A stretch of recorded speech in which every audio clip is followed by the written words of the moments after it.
Hey, Garrett here with another episode of the Startup 360 podcast. I've got Scott Goci here today. The Startup 360 podcast is all about connecting with investors, startup founders, and everybody in between, and gives you the opportunity to sit in on this interview. So grab your VR headset, and Scott, I want to thank you for being on here. And you are the founder of TrueJob, or one of the founders of TrueJob, I should say. Yep. And why don't you just tell us what is TrueJob and kind of how you got there? So TrueJob is a job board platform that helps cities and communities have a job board that gives them analytics that allow them to know who's viewing jobs in their area and get metrics to let them know how they can improve the jobs and speak to the companies in their area so they can get more data about how companies are hiring in their area. So really, we're a job board platform that helps communities and economic development organizations get metrics to know how hiring is happening in their area. And it's a great way to bring in people from outside of the either area or community that they're trying to target. And so it started off as a job website for everyone. It started off kind of like Indeed.com. Yep. And what I quickly found out was that competing against Indeed was very difficult because Indeed has tens of $millions in their marketing budget, and I only had, $5. And so what we found very quickly was that rather than try to compete with these very large job search websites, we could partner with cities who wanted job boards to show off the jobs in their area, and the cities would also want to market the job board to showcase off those jobs in their area. And so we were able to solve the marketing piece by partnering with these cities, and in return we gave them great analytics that they could get nowhere else about how people were hiring. So it was kind of a win-win. Gotcha. Cool. So so you started off, though, you kind of mentioned like you were very much kind of like Indeed and or like Monster and things like that. Why did you start TrueJob down that road? Like, was there something about Indeed that you didn't like, and then obviously you pivoted a bit, and that seems to have worked well for you? Well, I mean, like when I started out, I graduated in 2009, and when I graduated, it was kind of the height of the recession. People were not hiring. It was really tough, and I had graduated with a degree in psychology, which didn't really give me too many options to find jobs. And so, one of the things I was doing was I was constantly using websites out there. I was using Indeed, I was using Monster, I was using Career Builder. And what I found was that all these websites were horrible. And to be fair, they're still horrible. But of course, I'm biased. But they all made you refill out your resume again and again. You'd upload your resume as a PDF, and then they'd ask you to fill in your details anyways. You'd get job postings that didn't have any salary requirements or had crazy requirements, like a master's degree for a minimum wage type of job. And you see that thing still today. And so I felt that job websites just sucked out there. They were really, really, really, really, really bad. And so initially I wanted to build something that could tackle these giants, so that way there'd be something out there for the people like me that came along later on in life under similar conditions, that there'd be a website that felt like it was helpful for the job seeker to get into the jobs they wanted without all the what I felt was bullshit that the other websites had. So I graduated in 2008 with an English degree. So I totally relate to that, and I wish you had started earlier. I might have done better with a job there.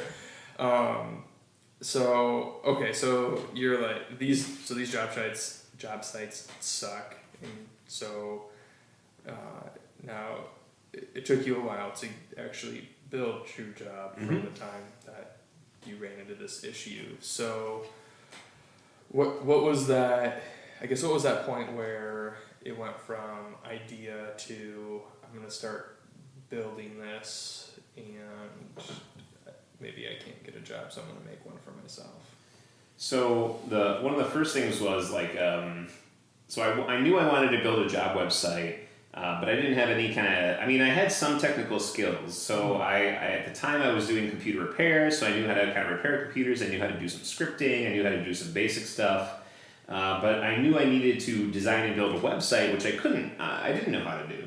And so I kind of knew that to begin all of this, rather than jump right into building a startup, I had to kind of learn how to code. Yep. And the realization for this came when initially I wanted to jump right into building the startup. And what happened was I started going to tech events. I started going to things like A2 New Tech. I started going to startup kind of founder events. And there was this event that U of M put on, which was called Founder Dating. Yeah. And the idea was that you would go and it would kind of be like a dating match type of thing where you would go up and say, what your skills were and who you wanted to partner with. And the hope was that you could find a co-founder there that you could partner with to build the site that you wanted to build. Mm-hmm. And so I went to this, and I was one of the ones that were able to pitch, and there was 5 pitches, everyone that came up and pitched was a non-technical person looking for a technical co-founder. And so I was like the 5th or maybe 6th that went up, and I realized that everyone in the room was basically a non-technical person looking for a technical co-founder. And afterwards we had a little networking event, and I realized literally there was one guy that I think was technical, and he was being hounded by everyone. And so I knew at that point that I needed to build my skills up. And so what I did was I started to get into jobs that allow me to learn programming to some aspect. Mm-hmm. So one of my first jobs was at U of M doing network administration, and then after that I moved on to a job at the School of Public Health doing website development for them, like some basic website development stuff. And then from there, I joined a consultancy called Alpha Django, which really kind of jump-started my ability to build startups. Mm-hmm. Alpha Django and continues to be to this day a consultancy that builds startups for non-technical people. And so I did that for many, many years. And then after about 4 years, I decided that I had enough skills that I could build this job website that I wanted to. And that year ended up being roughly around 2014 or 2015, and that's when I jumped off and started to build the job website that I had wanted to build for a good amount of time. So, all right, so you'd been kicking this around for quite some time then, and you're not the first founders that I've talked to where they're like, I've got this idea, I need to learn how to code, and they went and did it, which I think is awesome. And it's kind of like one of those things that I wish I could code, because I think you can. I can code. Yeah, that's true. I know enough Word or enough HTML to fuck up a WordPress site, but that's about it right now. You're already halfway there then, right? Exactly. So, yeah. So maybe I'll go do that. So sorry, wife. Cool. So all right. So you started building TrueJob, and where does, I guess, Mike come into the picture here?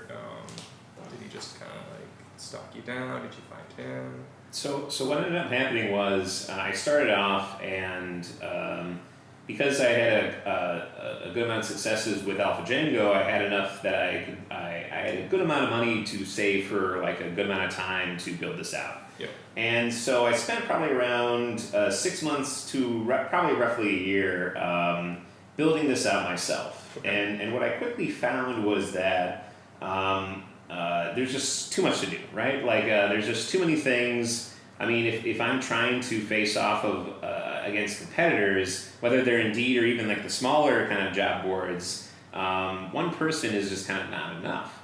And so at some point I built out a good amount of TrueJob. It worked. It was a job website. There was an employer. There's a job seeker side. And I built out a good amount of features, and I felt like it was pretty good at this point. But then it was just too much. I had at one point hired a great assistant to help me out. But as money started to kind of run out, I realized that I just didn't have enough time. I didn't have enough help to be able to do this. And so at that point, I had gone to I run a co-organized event called Coffee House Coders that teaches people to learn how to code. I joined this when I was learning how to code, and it helped me a lot. And so I became an organizer there.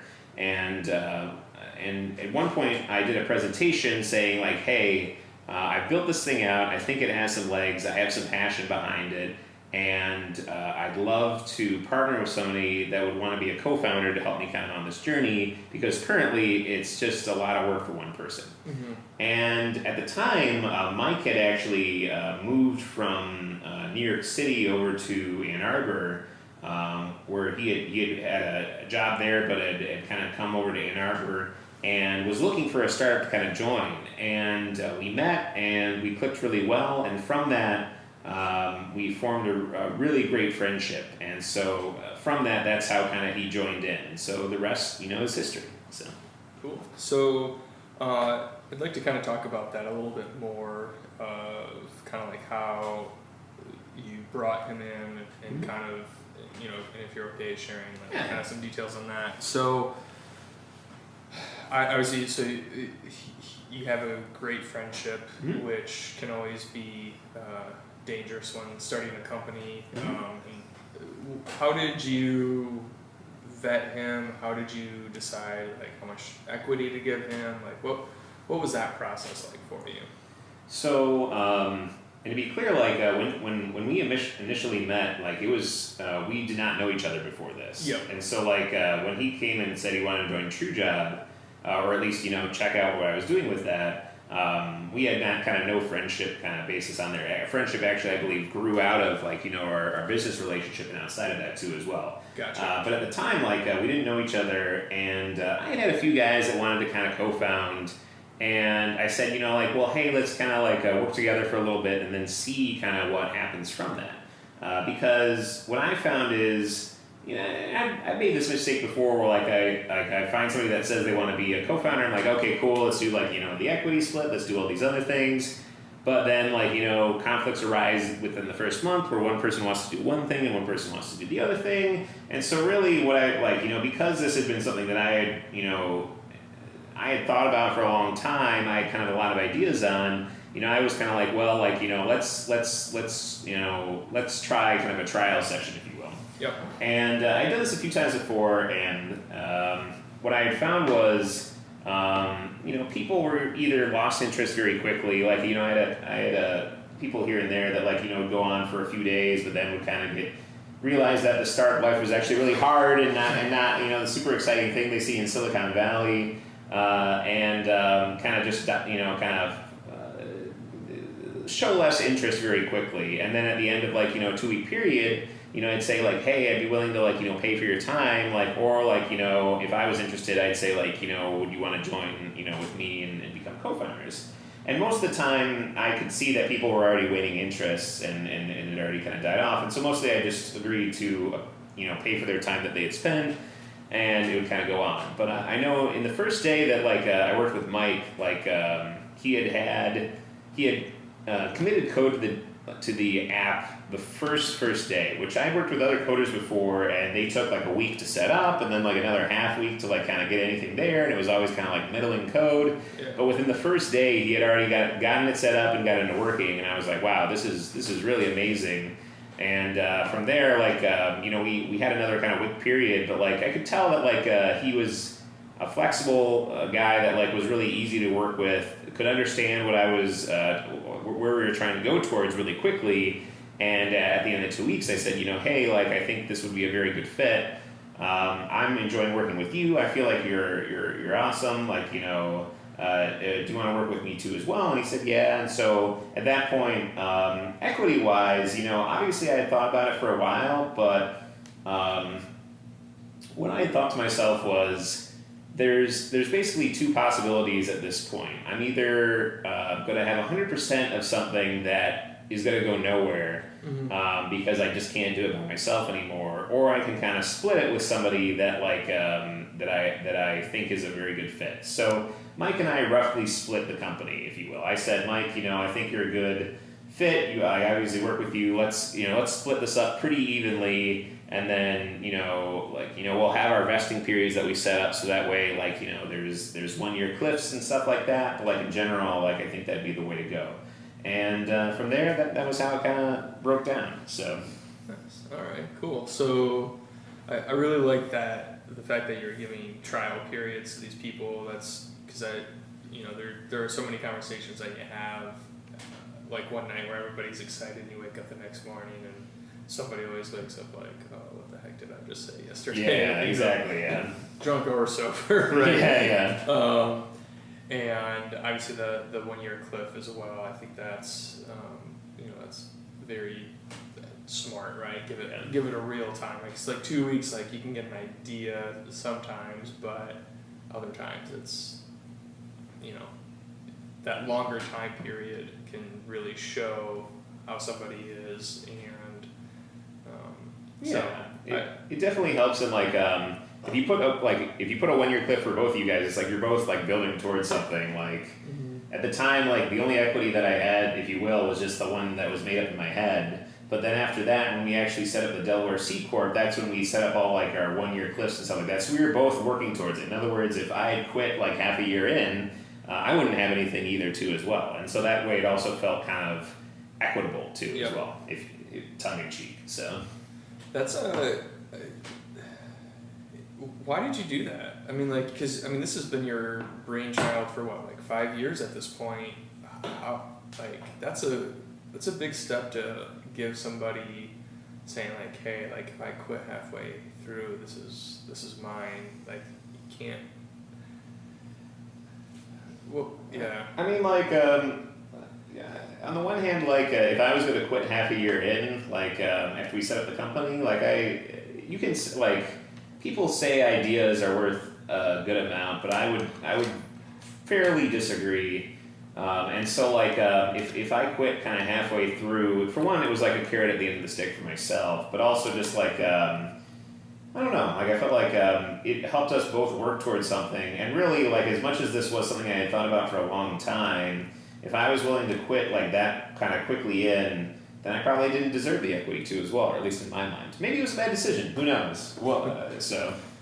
Yeah, I mean, I definitely, I agree with you that creates an incentive for you. I just, I know that, I would imagine a lot of people in your shoes at that moment would have been like, wanting to keep at least a minimum amount if nothing else, right? So like, hey, I'm out, but I've got 5% of something great that you're building now that I'm just giving you, right? So it's tough because like if the time that you worked, even if it was like a year, if nothing happened at all, in fact, like let's say you just got some basic stuff off the ground, it really disincentivizes any other co-founders or any other founders if you say like after a year when like nothing has even like made any money yet, like, hey, I'm headed out, but I'm gonna have 5% forever, because now like they're like this person who's now gone and now doesn't feel like they contribute too much, like keeps their stuff forever. Like it doesn't, like, obviously it's not a perfect argument, but like you need to make sure that like you can't have somebody leave with so much equity that it like makes the other co-founders say like, I'm getting, let's say 5% equity and I've put in like, and that's only after 5 years of work, but this guy got 20% and was able to leave after like 2 years when the company didn't even get to the point when it was like even barely close to making money. Yeah. It doesn't feel good for other co-founders and other employees that kind of come on later. And so what normally happens is you either way, like what ends up happening is when somebody quits, and let's say they have like, even if they have 10% equity, you basically like try to buy them out, and usually the buyout is like, well, hey, I guess you like, this is what's going to happen. We're going to buy you out of your 10% or 25% or whatever ownership you have, and right now the company makes zero, so like I'll give you like a generous like $25,000 or $5,000, and like we'll call it kind of there. But you're not going to hold on to this 10% long term, because the only thing we'll do is we'll reorganize. We'll create the organization will the C corp that we'll create will not be the C corp that you created, and then we'll have 100% of the equity and you'll have nothing. And because all the stuff that we'll create will be under this new C corp, you'll have 10% of literally nothing. And so it's incentivizing at that point you and the people that leave to make sure that they either give it back or get whatever fair value of it is at the time. So yeah, no, I definitely. So I appreciate you sharing that. So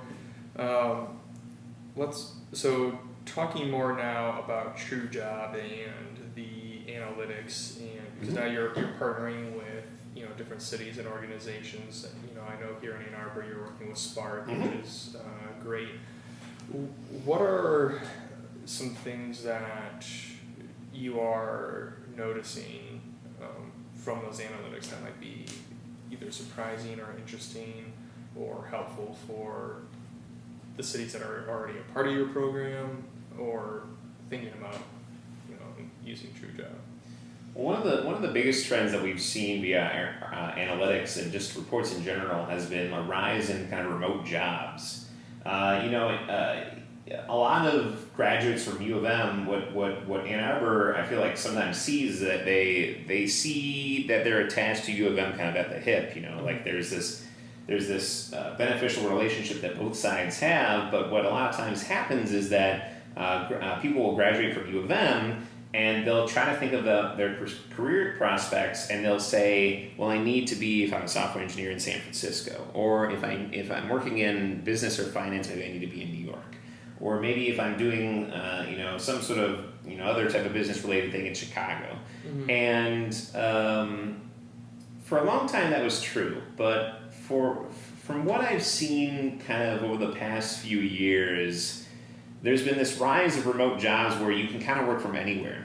And I feel like that really benefits cities that aren't these big cities, because there's New York, there's Chicago, there's LA, there's all these places. People want to go to them, and they have a lot of great benefits. There's a lot of great food choices, things like that.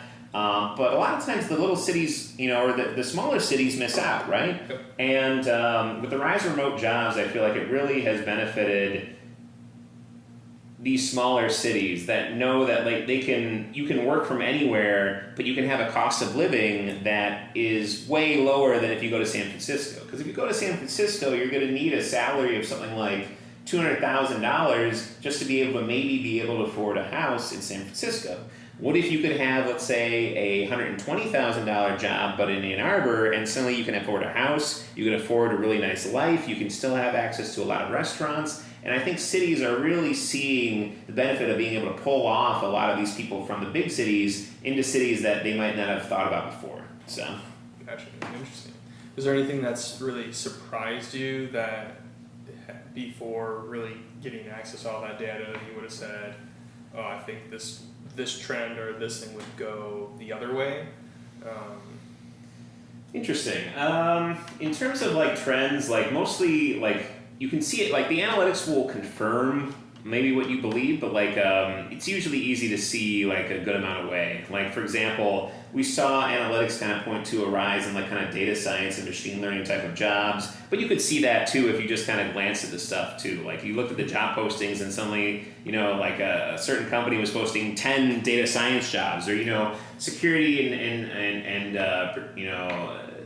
things like that were on the rise, and so duos, went from posting, having 20 job postings open to 65, and so we could see one of the coolest things that we saw, maybe not surprising, was that we track so many websites. We were tracking Duo.com, a bunch of these other companies' websites, and watching as their jobs as their job postings listed on their site rise and fall. And it was kind of cool to see, you could tell when they were going to go into a hiring sprint, because suddenly it would jump up in the number of job postings, and you could kind of get an idea that a specific company was growing rapidly, or possibly the other way too as well. Maybe not coolest, but one of the most maybe surprising /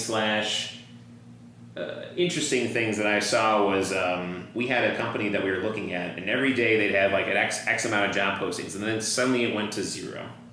And we said, oh, that's interesting. Maybe they changed something about their website. There's a whole bunch of reasons why job postings go away.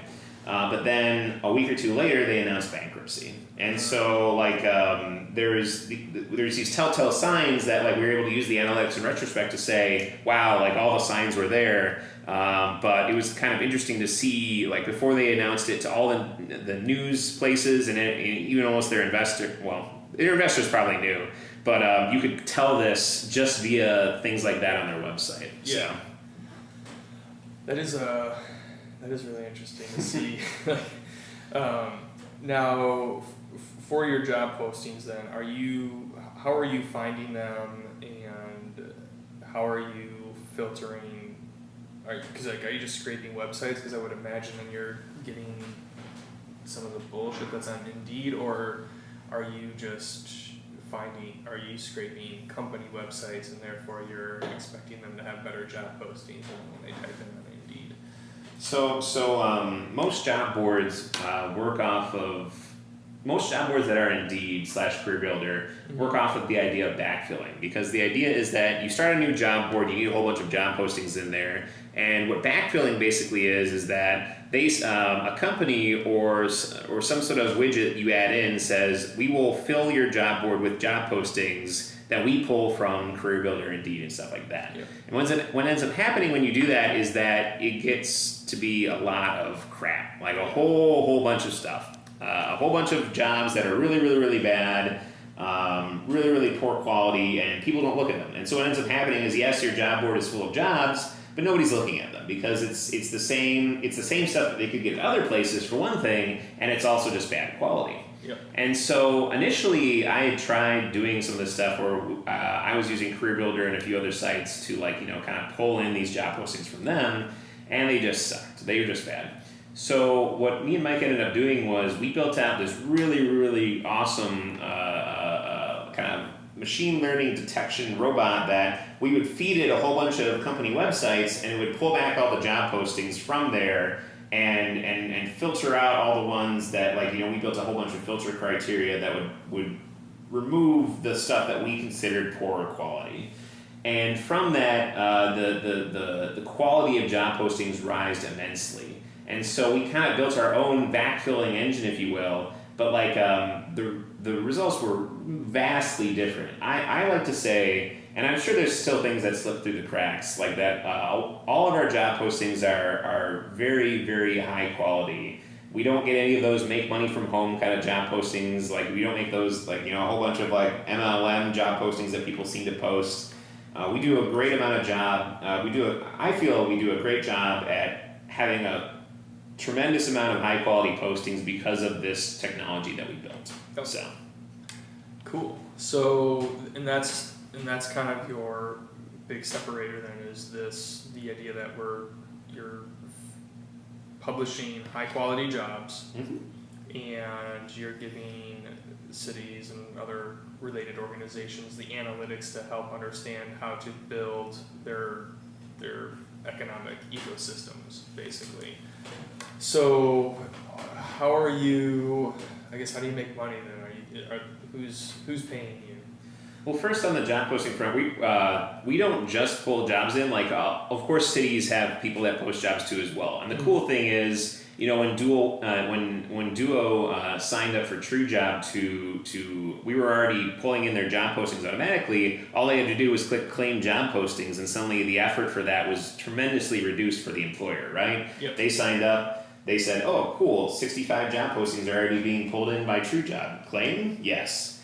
On the actual money-making aspect of it, we had tried a few different strategies. At first, we had tried approaching startups and saying, hey, a post on TrueJob, it'll cost $35 a month or something like that. But what we found is, for one, hiring goes up and down, right? In other words, you might hire in January and February and not in March and April, and so a monthly subscription really doesn't make sense. Yep. And so then we thought, well, let's do it on a per job posting level. But startups as well, a lot of the ones that were bigger, already had their own HR team, and the ones that were smaller really couldn't afford the job posting level. And so we had to kind of put the side of charging employers to the side, because it just seemed like it was a hard sell, and it was really hard to sell to each company. Imagine selling to one 10-person team some $35 a month plan, and in order to get the profitability, you have to do that 1,000 times, and also make sure you manage all that too.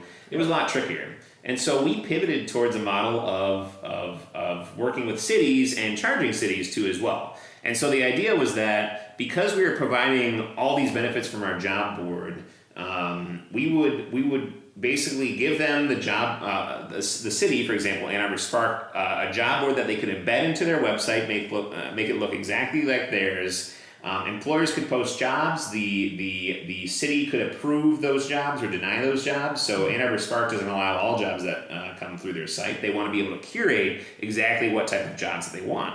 And so we gave them a whole bunch of power to do that. And from that, then we charge them a monthly subscription, because although companies might change their hiring month to month, Ann Arbor Spark always wants to know about all the jobs in the Ann Arbor area and be able to have employers posting to them as a great tool for their community. And so from that, we charge Spark and other city organizations and community organizations a monthly subscription fee, and that starts at $450 a month, and it goes all the way past that depending on the size of the organization, the amount of job postings. So cool. Okay, and that when you made that pivot, how easy was that to sell? Like, was that easy? Was it?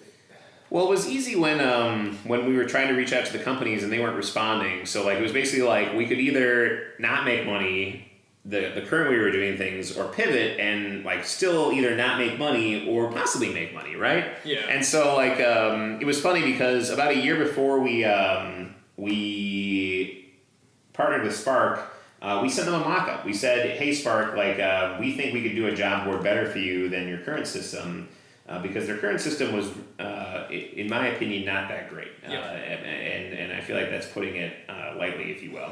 So we sent them a mock-up saying, like, this is what we can do. Let's partner together. And I think for like I don't think we got a response at the time. I think we got like literally no response. But then 6 months later, like something like we struck up. We like talked to one of the people there, and they're like, "Oh, interesting. I'll go check." And then suddenly they saw, like, they looked at the email and they said, like, "Hey, can we set up a meeting?" And from that, like, they quickly, we had a demo with them, and they seemed really excited about it. And from there, it became a lot easier. And the benefit was that because Spark really likes us and really liked us at the time too as well. Having that first reference customer that really pushes for you and really roots for you is a great way to continue to build sales too as well. Yep. Because they're going to put you in touch with all the people that they know, and the people that they know will probably be other customers that you want to talk to, right? And so it became a lot easier after that. So nice. Okay. So that was kind of the getting that key initial customer really kind of changed things. Mm-hmm. Now, one thing that we haven't talked about, have you brought in outside funding, or is this completely bootstrapped, or? This has been completely bootstrapped. Like we did get a few grants, from around Michigan, and that's obviously been very helpful. And that also that was to fill in some of the gaps that we lacked. So, for example, Mike and I are very development kind of guys. We can do some marketing and some sales stuff, but like we also some stuff can take just way too much time for us. So, for example, we wanted to gather all the economic development organizations from across the United States and gather all their websites, figure out who their key people were, and kind of then know who we could reach out to for sales, right? But we started building out this, initially we tried scraping, but it was difficult to get, because everybody's website's different, and it really became really hard versus job postings, which were actually relatively easier compared to this. And so a lot of the grant money went towards helping us build out these marketing lists that we could then use to sell. So we've gotten some grants, but the rest has been bootstrapped. Mike and I have been kind of putting, have received no seed round, no angel round, no Series A or anything like that. So. And is there a reason you went that route? There's a few reasons. One, fundraising is hard, and it's especially hard in Michigan. Ann Arbor Spark has done wondrous things to help make this better, but I've talked to plenty of startups who struggled severely to raise any type of money at all in the Midwest kind of Rust Belt even kind of area, and then they went over to the West Coast or even the East Coast, and they were able to raise 1 million, 3 million, 5 million rounds on the terms that they wanted to. And so I knew it was going to be difficult And then two, when you get VC money, it becomes a different game. It becomes the game, depending on the terms, of course, of what you want, of what you get in terms of how much equity you give up. It can change fundamentally the business because the investors want any kind of profit, depending on the investor, of course. Some investors can be really good. Investors want, of course, to get at least their money back, if not more. And so when I worked at Alpha Django, we worked with a few startups that had raised money. We worked with actually a good amount of startups that raised money. But some of the startups, the investors basically like butchered the company at some point. Like some of the companies were making money but not making enough money. And so the investors basically said, hey, we're not going to give you that extra money that we promised you. And it just tanked the company. And I feel like that really hurt. And I didn't want that. I didn't want the vision that, kind of I had wanted to build for TrueJob to change, except from from what we found out either via the data that we had as we built the startup, or from what Mike and I as co-founders decided. And those were kind of the main reasons that we chose not to do any of that. So, gotcha. And so you guys were able to do that basically because you had the savings and you were able to just make it work until it worked. And obviously now you're at a point where it's more profitable and safe. So, how do you kind of mentioned that it's pretty hard here in the Midwest to raise money. Obviously, you've been in the startup scene for a while. Are you noticing any things that maybe make it easier? Like, are you seeing any trends there, I guess? Well, I feel like I mentioned before, I feel like Spark has made it a lot better. Like, in other words, I feel like it's starting to get better. And Spark, I feel like from what we've worked with them, they've done a great amount of effort to push this forward. But it's slow. It's really slow. And so we're still there's a venture capitalist named Jason Mendelsohn who's from Foundry Group over in Boulder, Colorado, and he's one of the founders of Techstars 2 as well, which is the number 2 accelerator in the United States, and they have many locations. And he's a U of M grad, and he's come back to Ann Arbor 3 or 4 times and talked to, for example, U of M about setting up some sort of venture fund. And each time he tells a story about how it just hasn't changed enough in his mind. He wanted to work with the University of Boulder, I believe, and University of Boulder coming back immediately. They got working on it and they had something done within 3 months. Whereas he reached out to U of M and said, hey, I kind of want to do the same thing. And this is a secondhand story, so I don't I might be mistelling it. But from what I heard, U of M basically said well, once you donate $10 million, then maybe we'll sit down with you and kind of hear what you have to say, right? Mm-hmm. And it was one of those things that he felt was really hurting the ecosystem. And so there's still a lot to be done in the investment ecosystem, I think, in the Midwest before it becomes anywhere near the status that a Boulder or a Boston or a San Francisco or any kind of those places are at. There's progress there, and it's mostly thanks to Spark. And U of M has gotten a lot better, too, as well, but, there's still a long way to go. Gotcha. Cool. I'm going to do a quick time check here. So, that's kind of what I thought. So, as we're kind of nearing the end here, before we hit the rapid-fire questions, is there anything that we haven't covered that you want to kind of throw out there? Anything interesting about TrueJob or Ann Arbor ecosystem?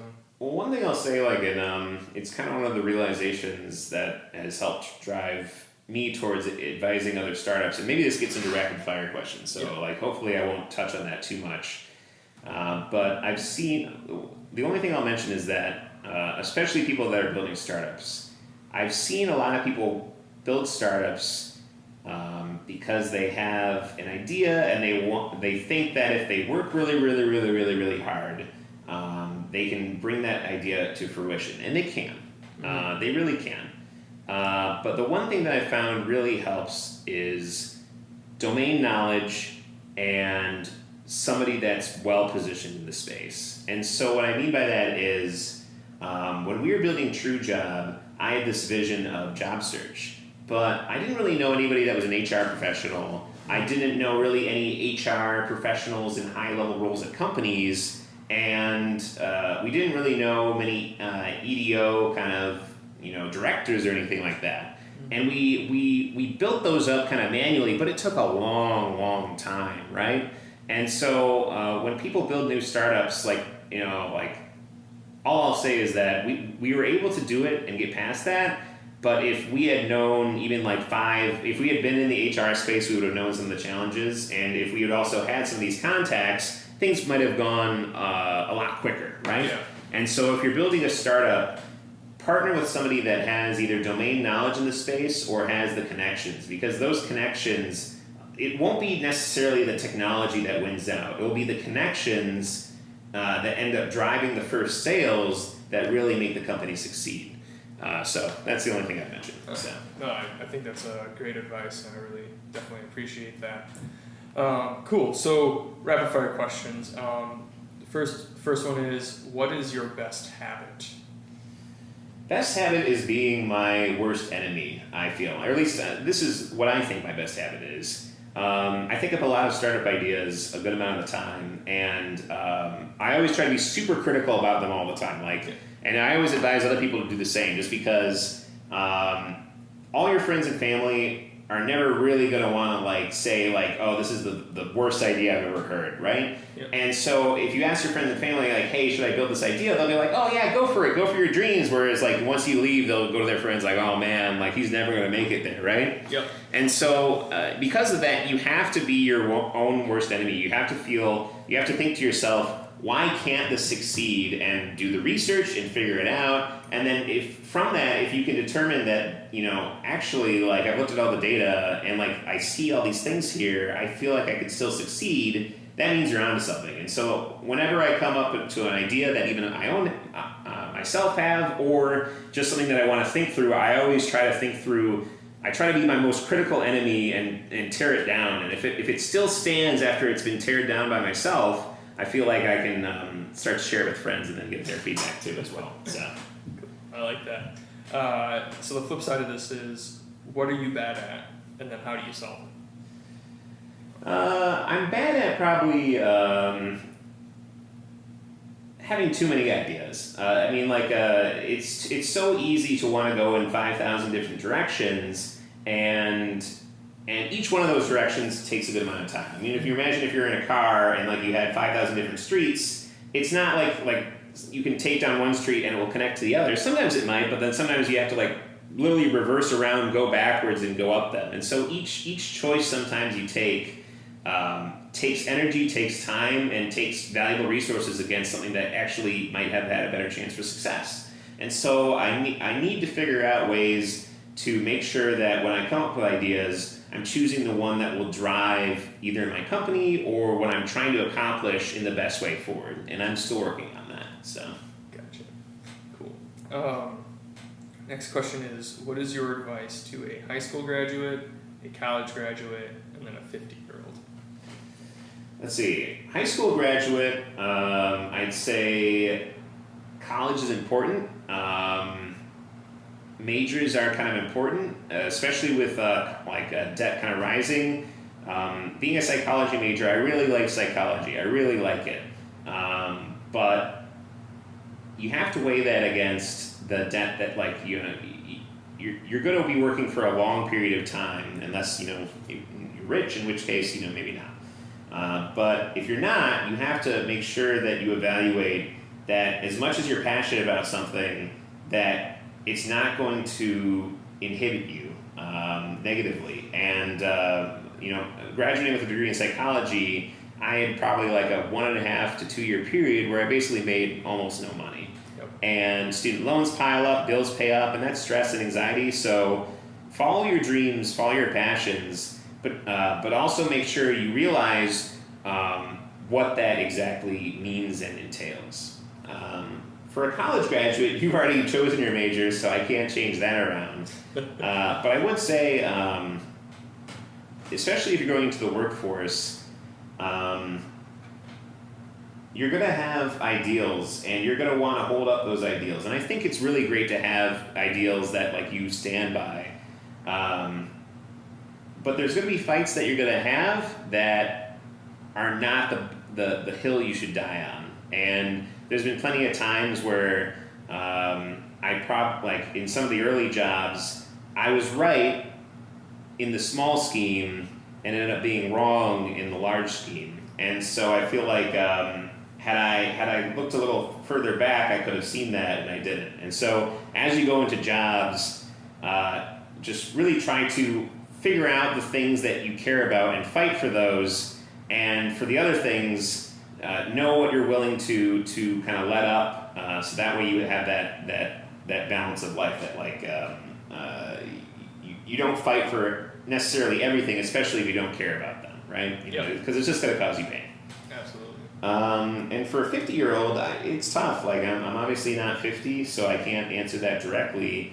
But I know the average age of the entrepreneur is something like mid 40s, maybe right around 50. And so I'd say if you ever felt like you wanted to pursue an entrepreneurial dream, know that you haven't lost your time yet. So that's what I always think about. Like even if I continue to have startups that don't make me, I'm not the next Steve Jobs maybe, but I have a lot of time to do so too as well, and it's never too late, it feels, and that's what I'd say. So awesome.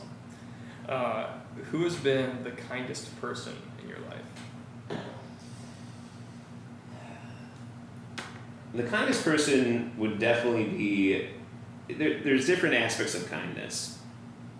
Number one, my wife has always been a person that has always listened to what I had to say and always gave me great advice. Now, that not necessarily was always kind advice, but it was the advice also that I needed to have a lot of times. And I feel like that is a kind, if you will, that you sometimes don't get.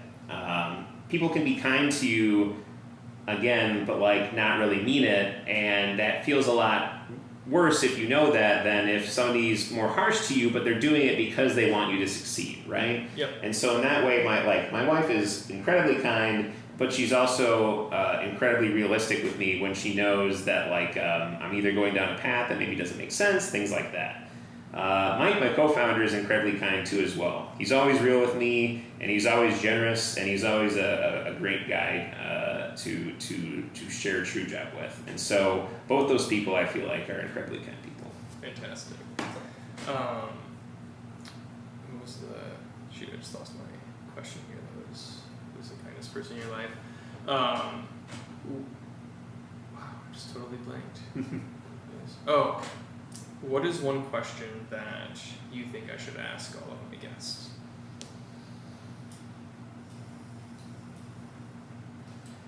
So, startups are a lot about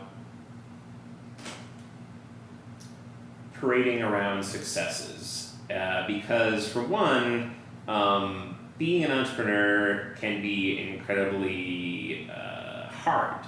And so by having successes very visible, it makes for a more happy experience if you can think about them, right? Yep. But I feel like there's a whole bunch of aspects that startup owners or co-founders don't talk about that are incredibly important but are harder topics.